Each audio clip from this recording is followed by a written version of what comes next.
Hello guys, আসসালামু আলাইকুম। কেমন আছেন সবাই? আশা করি ভালো আছেন। এটা হলো আমাদের নরসিংদীর ঐতিহ্যবাহী একটা রান্না। হ্যাঁ, সব মশলাপাতি যা আছে, হলুদ মরিচ লবণ, তারপরে আপনার এই রসুন কুচি, পেঁয়াজ কুচি, তেল সব কিছু একবারে দিয়ে সাথে এরকম শুটকি দিয়ে রান্নাটা চড়াই দেয়। এই রেসিপিটা অনেক দুর্দান্ত লাগে, খেতে খুব ভালো লাগে।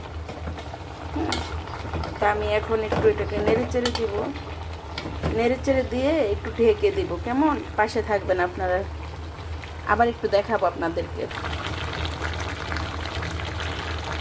যাই হোক, আমার রেসিপিটা ফাইনালি হয়ে গেছে। কেমন হয়েছে বন্ধুগণ আপনারা একটু বলবেন।